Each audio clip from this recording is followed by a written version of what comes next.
Hey, have you ever been scrolling your feed and seen two headlines about the exact same event that sound like they're from different planets?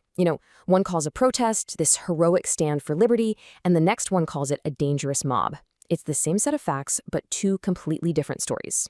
Well, today we're going to break down exactly why that happens and how this super powerful communication tool is shaping your reality, like right now. I mean, just look at this example. Was it a freedom convoy or was it an illegal blockade? Your answer probably depends on which headline you saw first or which source you tend to trust more, right? So how is that even possible? How can two different sources take the same event, the same facts, and create realities that are just worlds apart? Well, the answer is a powerful tool you experience every single day, and you probably don't even realize it.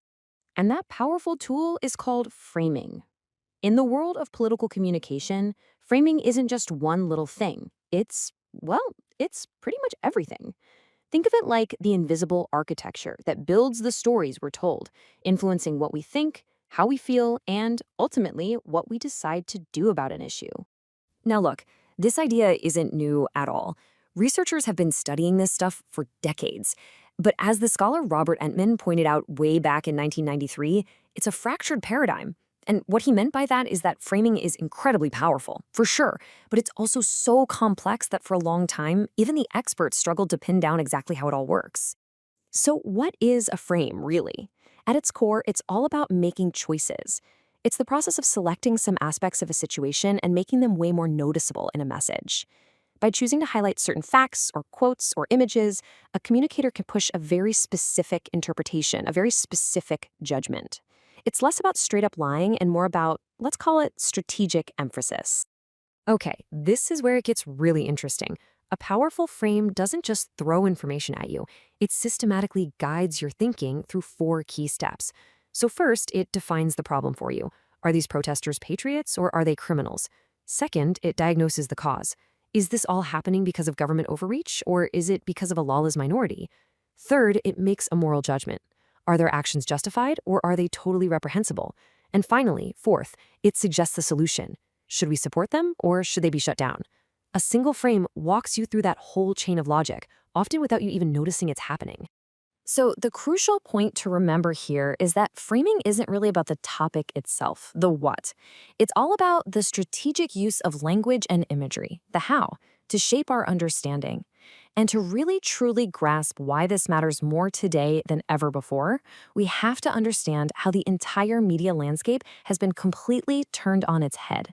So let's take a quick look at the old world of media, a time not so long ago when just a handful of powerful players basically controlled the entire narrative. This was the era of the gatekeepers. For most of the 20th century, if you wanted to get a message out to the public, you had to go through one of a handful of major newspapers and television networks. I mean, these outlets had a virtual monopoly on framing. They were the ones who decided which issues mattered, and crucially, how those issues were presented to all of us. They set the terms of the entire debate. And then, everything changed. The rise of social media didn't just, open a new door. It pretty much detonated the entire building. The old gatekeepers completely lost their control. This slide just shows that transformation perfectly. On the left, you've got the old media world, a few gatekeepers broadcasting one-way messages out to a mass audience. It was slow, it was controlled. But on the right, you have today's hybrid media system, where literally everyone can be a framer, communication is many-to-many, and it all moves at the speed of a retweet. And the consequence of this shift is, well, it's profound.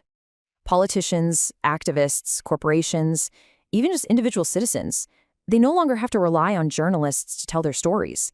They can now craft and distribute their own frames directly to millions of people, completely bypassing those traditional gatekeepers. The media has lost its monopoly on framing. Let's look at a classic example from the research. When the Edward Snowden story broke, one 2015 study found that a lot of the major news outlets framed him as a traitor who was endangering national security. But on Twitter, a completely different frame emerged.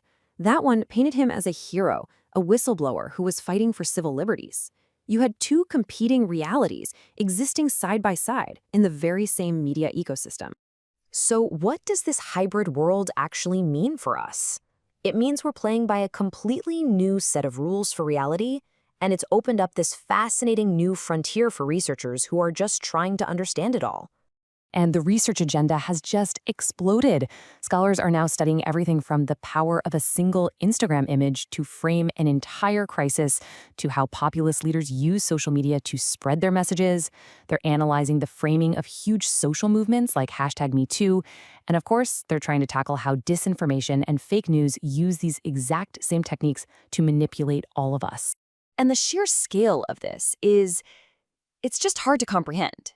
When researchers wanted to analyze the competing frames around the 2015 refugee crisis, frames of threat versus frames of humanitarian need, they didn't just look at a few dozen articles. No, they analyzed 7.5 million tweets.